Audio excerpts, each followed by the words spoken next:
Happy Sunday. I am the supplier, and this is my Sunday Bookstack for the week of November 11th, 2012.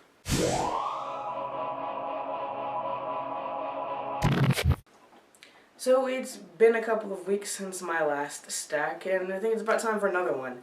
I did read a couple of books last week, but I'm going to talk about those in my wrap-up for November. But before I get to my stack, I think we have something to celebrate.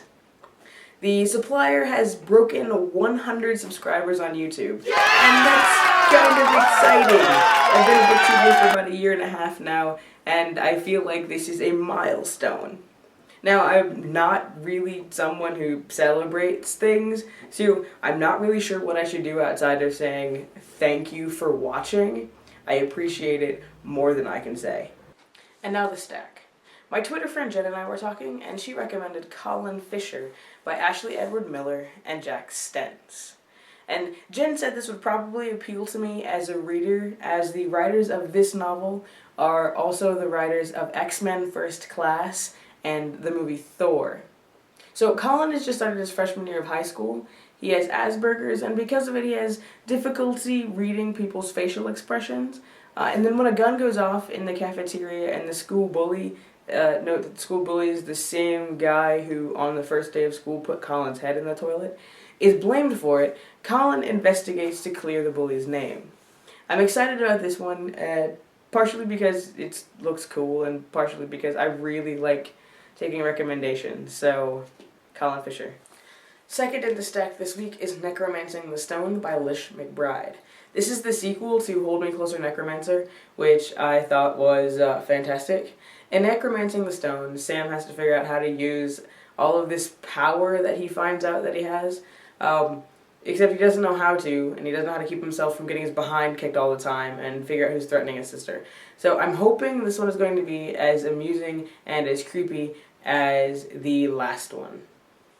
The last book in my YA stack for this week is Goliath by Scott Westerfeld, which is the last book in the Leviathan trilogy. And can I say that it's because of this series and because of the Season 5 of The Guild on YouTube that I'm really interested in steampunk now? Anyway, in this installment, the Leviathan picks up a passenger who purports to have a way of stopping the war, but no one knows which side this guy is on. Alec finally finds out that Darren is a girl and in love with him, and I'm really excited to see how this plays out.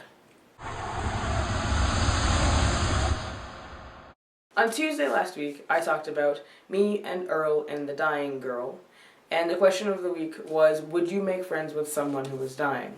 Now, me personally, I've never been in this situation before, but I would like to think, after spending some time with Hazel, Grace, and Augustus from The Fault in Our Stars, and thinking about Esther Earl, who I never got to meet, but whose legacy lives on in the This Star Won't Go Out Foundation, and Nerdfighteria's primary holiday, Esther Day, that I would.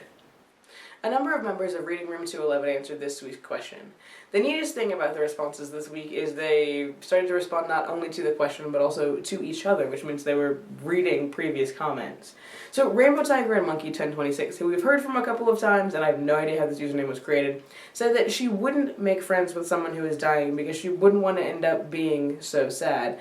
And then Black Monkey 5599 replied and said, I disagree, because I would want to help out the best I could, and because abandoning a friend would be wrong. Thank you, ladies, for having opinions, and for sharing them, and for disagreeing respectfully. You rock. This week's Book Talk Tuesday is on Croak by Gina D'Amico, and this week's feature shelf was requested a few weeks ago by a Blue Cat 1 of Reading Room 211 and is the Zombie edition. That's it for today, so I'm going to sign off for the day reminding you that if you've got thoughts on what I'm reading, or books in general, or you would like to request your very own feature shelf, you can do so by leaving a comment here on YouTube, or on Facebook, Twitter, or Google+. Or if you're not a social networker, then you can use the comments page at thebooksupplier.com. All that info is in the in-screen and in the description below. I hope you have a great week. I'll see you on Tuesday for the book talk on Croak, and on Thursday for the zombie edition of Feature Shelf. I am the supplier, wishing you happy reading. Don't forget to be awesome.